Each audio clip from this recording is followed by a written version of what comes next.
అత్తిలిలో express రైలు నిలుపుదల చేయకపోవడంతో సుమారు 40 గ్రామాల ప్రజలు తీవ్ర ఇబ్బందులు పడుతున్నారు. అత్తిలి సమీప గ్రామాల్లో ప్రజలు నిత్యం విద్య, వైద్యం, వ్యాపారం, యాత్రలు, సుదూర ప్రాంతాలకు ప్రయాణం చేసేందుకు అత్తిలి రైల్వే స్టేషన్ ఒకప్పుడు ఎంతో ప్రయోజనకరంగా ఉండేది. ఇక్కడ నుండే హైదరాబాద్, బెంగళూరు, తిరుపతి, చెన్నై, విశాఖపట్నం, పూరి తదితర పట్టణాలకు ప్రయాణికులు రాకపోకలు సాగించేవారు. సుదూర ప్రాంతాలకు వెళ్లాలంటే ఎక్స్ప్రెస్లో ప్రయాణించడానికి అత్తిలి నుంచి సుమారు 15 నుంచి 20 కిలోమీటర్ల దూరంలో ఉన్న తణుకు, భీమవరం, తాడేపల్లిగూడెం రైల్వే స్టేషన్కు వెళ్లాల్సి వస్తుందని ప్రయాణికులు ఆవేదన వ్యక్తం చేస్తున్నారు. అదనపు ఖర్చుతో పాటు ఒక్కోసారి సమయం మించిపోయిన రైళ్లు వెళ్లిపోయిన సందర్భాలు ఎన్నో ఉన్నాయని ప్రజలు వాపోతున్నారు. అత్తిలి రైల్వే స్టేషన్ను ₹1,00,00,000తో ఆధునీకరణ చేశారు. కానీ 2.5 ఏళ్ల కిందట ఇక్కడ ఎక్స్ప్రెస్ రైలు హాల్ట్ తొలగించడంతో సుమారు 40 గ్రామాల ప్రజలు అవసరపడుతున్నారు.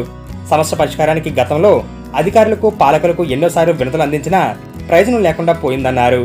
కూటమి ప్రభుత్వంలోనైనా సమస్య పరిష్కారం అవుతుందని ఆయా గ్రామాల ప్రజలు భావిస్తున్నారు. అత్తిలిలో హాల్ట్ ఇప్పించాలని అనేక మార్లు అధికారులకు, పాలకులకు విన్నపాలు ఇచ్చినా ప్రయోజనం లేకపోవడంతో మండలంలోని ప్రజలు పార్టీలకు అతీతంగా నిరసన చేపట్టే యోచనలో ఉన్నారు. దక్షిణ మధ్య రైల్వే పరిధిలో గతంలో హాల్ట్ నిలుపుదల చేసిన కొన్ని స్టేషన్లు పునరుద్ధరించిన అత్తిలి రైల్వే స్టేషన్కు మాత్రం రాకపోవడంపై ప్రజలు తీవ్ర అసంతృప్తి వ్యక్తం చేస్తున్నారు.